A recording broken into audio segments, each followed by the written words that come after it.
Magandang araw po sa inyo mga kaanak.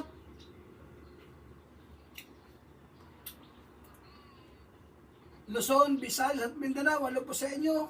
Disipulo Clan, Dais Clan, magandang araw po sa inyo lahat. Ngayon pong araw na ito mga kaanak, tayo po ay araw ng July 6, 2025, tayo po ay muli na mag-aaral po ng salita ng ating Panginoon. At ngayon pong araw nito ay abalang-abala tayo sa ating mga ginagawa, araw ng linggo. At hayaan natin sa araw nito na tayo po ay makinig ng salita ng Diyos. Tayo po ay mag-aaral ng salita ng ating Panginoon. Ngayon pong araw na ito, bago tayo po ay lubusan na mag-aaral ng salita ng Diyos, tayo muna po ay sama-sama na manalangin sa ating Panginoon. At muli tayong yumuko at tayo po ay mananalangin sa ating Panginoon Sus. Hallelujah.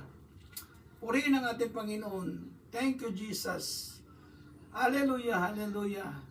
Maraming salamat po, Panginoon, sa araw na ito. Hallelujah, Jesus.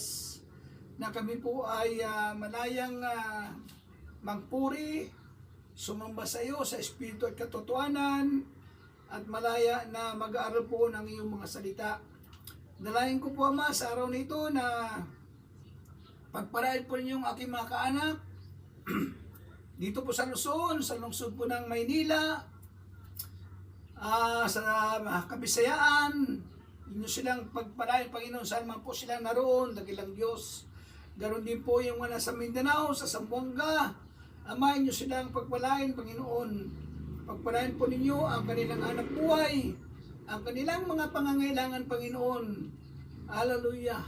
Inyo silang pagpalain, dakilang Diyos.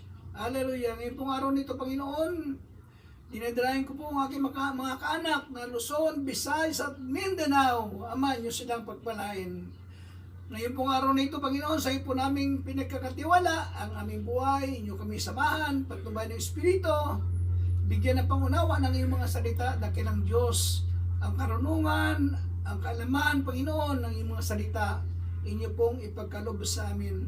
Ama, maraming salamat po. Ito po aming dalangin, Ama, sa pangalan ni Jesus. Amen. Magandang araw po sa inyo lahat, mga kaanak. Ngayon pong araw nito ay tayo po ay mag-aaral po ng salita ng Panginoon. Atin pong pag-aralan ang kanyang mga salita, sapagkat sinabi ng Diyos